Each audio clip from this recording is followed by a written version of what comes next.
හාමුදුරුවනේ හාමුදුරුවෝ ගැන නොදන්න බොහෝ දෙනෙක් හාමුදුරුවන්ට මඩ ගහන. මං එහෙනම් කවුද මඩ ගහන්නේ?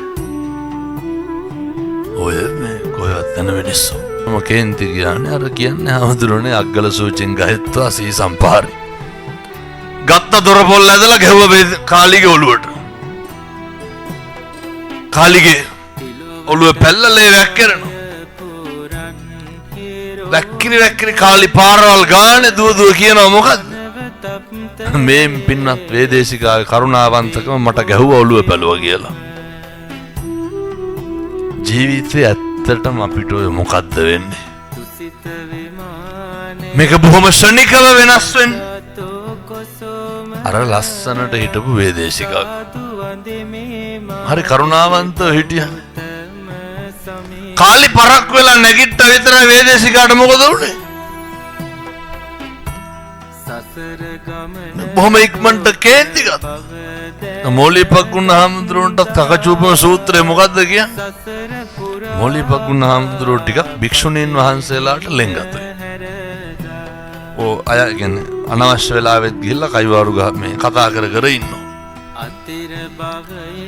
භික්ෂුන් වහන්සේ කෙනෙක් ඇවිල්ලා බුදුහාමුදුරන්ට කියනවා බුදුහාමුදුරන් මෝලිපග්ගුණ හාමුදුරුවෝ ටිකක් භික්ෂුණීන් වහන්සේලාත් එක්ක කතාවට රුචි. බුදුහාමුදුරුවෝ ගෙන්නලා අහනවා ඇත්තද? එහෙමයි හාමුදුරුවනේ බුදුහාමුදුරනේ ඇත්ත. මෝලිපග්ගුණ හාමුදුරුවන්ට කේන්ති යනවා. උන්වහන්සේත් එක්ක භික්ෂුණීන් වහන්සේලාට බයිනකොට කේන්ති යනවා.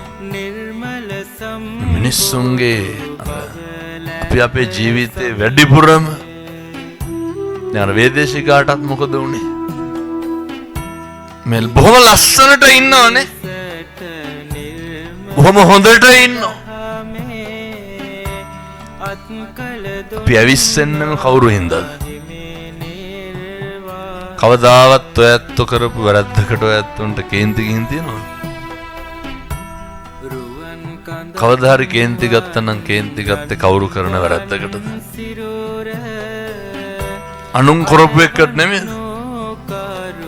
දැන් මට කියනවා අපේ දායක පින්නතුන් විදේශගත උදවිය හාමුදුරුවනේ හාමුදුරුවෝ ගැන නොදන්න බොහෝ දෙනෙක් හාමුදුරුවන්ට මඩ ගහනවා.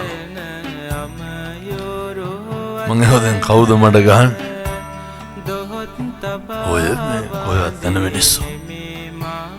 මම මොකටද කුලප්පු වෙන්නේ? මම මොකටද කලබල වෙන්නේ? පින්නතුනේ මෙව්වා නම් හැදුනේ බණ කියලාමද කොහෙද?